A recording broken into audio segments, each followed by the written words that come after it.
خواجہ قطب الدین بختیار کاکی کو بسایا دلی میں، اور جب بسایا اتنا متاثر ہوا بادشاہ کہ التمش مرید ہوا، آپ نے خلافت بھی دی۔ روزانہ کا معمول تھا بادشاہ کی بگی بابا قطب کی خانقاہ پہ آتی، اور بابا قطب بیٹھتے اوپر، بادشاہ بیٹھتا قدموں میں، اور پھر وہ روزانہ عصر سے مغرب تک دریا کی سیر کے لیے جاتی۔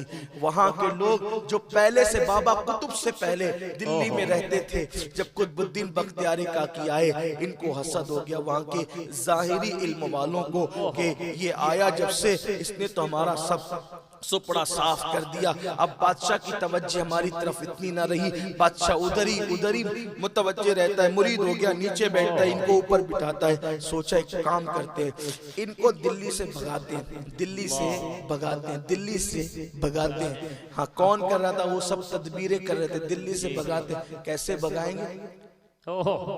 کہا اس پہ کوئی بڑا الزام لگاؤ، دلی سے بھگانے کے لیے بڑا الزام لگاؤ۔ اب دلی سے بھگانے کے لیے الزام کیا لگائیں؟ دلی کی ایک زانیہ عورت تھی جو زنا کا کاروبار کرتی تھی، اس سے کہا تمہیں منہ مانگی قیمت دیں گے۔ دیکھو حسد کتنا گرا دیتا ہے، حسد کتنا گرا دیتا ہے کہ نیک کہلانے والوں کو بھی اتنا نیچے کر دیتا ہے۔ اور یاد رکھنا حسد والے ہمیشہ نیچے ہی رہتے ہیں، حسد کرنے والے نیچے ہی رہتے ہیں، انہیں بھی کی مانگنا ہے، ان کی کوئی اوقات نہیں ہونی ہے۔ لیکن جن کے دل حسد سے پاک ہو، جو اللہ والے ہوں، ہمیشہ وہ بلند رہتے ہیں۔ دیکھو کاٹ کر بھی نیچے ہی رہا یزید، کٹ کر بھی حسین صحیح، بک کر بھی یوسف تخت پر رہے، بیچ کر بھی بھائی ہاتھ باندھ کر سامنے۔ حسد یہ چیز، حسد کبھی بلندی پہ نہیں لے جا سکتا۔ حسد مت کرو، آپس کے دل گندے مت کرو، دل صاف رکھو۔ مومن کا دل آئینے سے زیادہ صاف ہونا چاہیے تھے وہ حسد کر، حسد میں آدمی بہت نیچے گرتا ہے، نیچے گر گئے رقاصہ کے پاس، نچنیہ کے پاس، زنا کا کاروبار کرنے والی عورت کے پاس، کون لوگ؟ علم والے، بڑے بڑے علم والے، علامے کہلانے والے پہنچ گئے وہاں، اور پہنچے تو کہا منہ مانگی قیمت دیں گے، ایک کام کرنا ہے۔ کیا کرنا ہے؟ کام یہ کرنا ہے کہ کل جب بگی پہ بیٹھ کے قطب الدین جا رہا ہوگا بادشاہ کے ساتھ، اتنا کہنا کہ یہ تیرے پیٹ کا جو بچہ ہے وہ اس کا ہے، بس اتنا کہنا، تیرے پیٹ میں جو بچہ ہے وہ قطب الدین کا ہے، اتنا کہنا بس، اور کچھ نہیں کہنا۔ وہ تھی نچنیہ زانیہ، اتنے نیک آدمی پہ تم لوگ ایسا الزام کیوں لگوانا چاہتے ہیں؟ ایسا مت۔ کبھی کبھی ایسا ہوتا ہے نا کہ پاپیوں کے دل اللہ والوں کے لیے کبھی کبھی زیادہ بڑے ہوتے ہیں، مجھے ایسا لگتا ہے کہ کبھی کبھی زیادہ بڑے ہوتے ہیں۔ کہا کہ مت ایسا کرو، کہا کہ تجھے تو رقم سے مطلب ہے، جتنا مانگیں گی دیں گے، یہ کام کرنا ہوگا تجھے۔ اب لیکن پھر شیطان تو اپنا کام کر ہی دیتا، وہ کوئی ولیہ تو تھی نہیں، پھر وہ لالچ میں آئی گئی، اور اس نے کہا چلے ٹھیک ہے۔ پھر یہ ہوا کہ بگی پہ بیٹھ کر روزانہ کے معمول کی طرح جب بگی جانے لگی تو رستے میں وہ عورت کھڑی ہوئی، اور مسلمان بادشاہوں کا معمول یہ تھا کوئی بھی آئے راستے میں اگر روک کر فریاد کرے تو اس کی فریاد ضرور سنتے تھے، اور وہ بھی التمش جس کی کبھی تہجد نہ چھوٹی ہو، جس نے کبھی نامحرم عورت پر کبھی نظر نہیں اٹھائی ہو، ایسا بادشاہ۔ بگی کے سامنے عورت کھڑی ہو گئی، نظریں جھک گئی، بادشاہ نے سپاہیوں سے پوچھا پوچھو اس سے کیا فریاد لے کر آئی ہے؟ اس نے ڈرامائی انداز سے کہا بادشاہ اگر کوئی زنا کرے اسلام میں اس کی سزا کیا ہے؟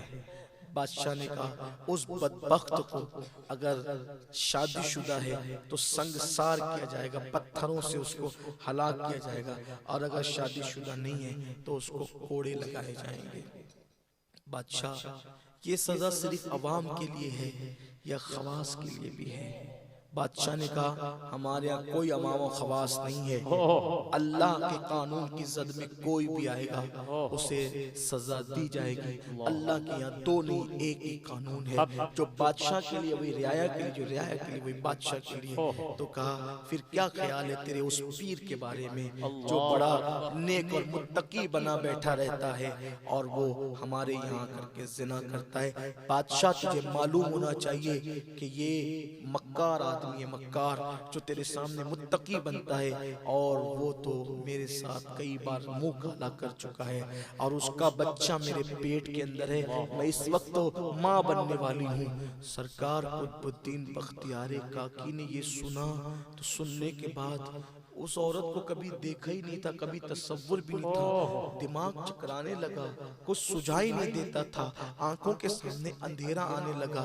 پلاننگ کے تحت ساری بھیڑ اکٹھا ہو گئی، انہوں نے سب کو پہلے سے جمع کر رکھا تھا، سب اکٹھا ہو گئے، مارو مارو، نکالو نکالو، اس مکار کو دلی سے نکالو۔ بادشاہ کی آنکھوں میں خون اتر آیا، میری عقیدتوں کے ساتھ اتنا بڑا مذاق، آپ کی نگاہیں تو کبھی اوپر نہیں اٹھتی؟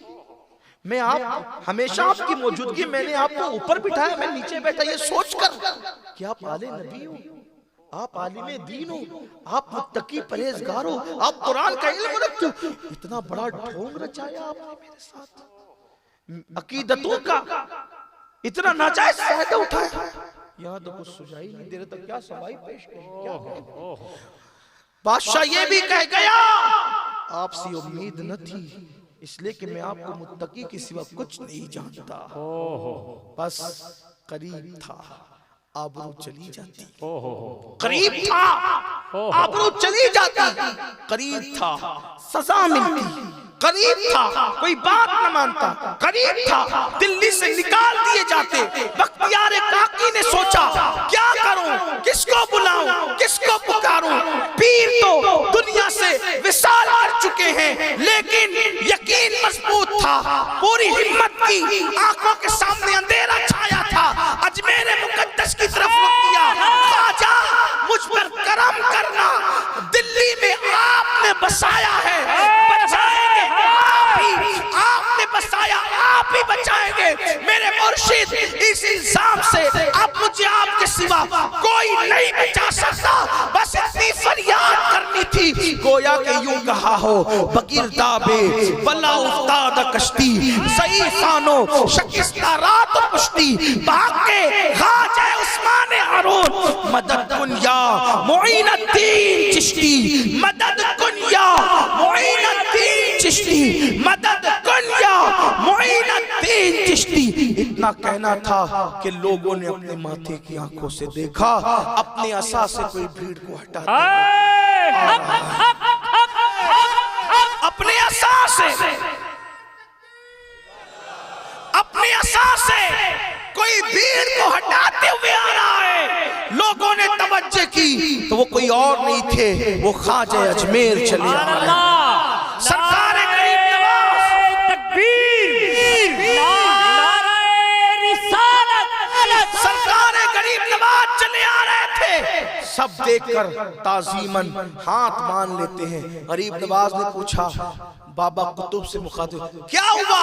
آواز بھی نہیں نکلتی تھی، اپنے داتا کو اپنے مرشد کو آتے دے، آواز بھی نہیں نکل رہی تھی، صرف ہاتھ کی اشارے سے بادشاہ اور اس عورت کی طرف ہاتھ کیا، اور کچھ نہ کہہ سکے، منہ سے کچھ، شریف آدمی کے لیے الزام ہی لگنا موت سے کم نہ تھا، اللہ اکبر، اشارہ کیا، منہ سے کچھ بھی نہیں نکل رہا تھا۔ دلی والے سوچ رہے تھے کہ ہم نے قطب الدین کی آبرو ختم کر دی ہے اور ہمیشہ کے اس کا قصہ تمام کر دیا ہے۔ غریب نواز نے اپنا عصا اس عورت کے پیٹ پر رکھا اور فرمایا اے بچے اب تو ہی بتا،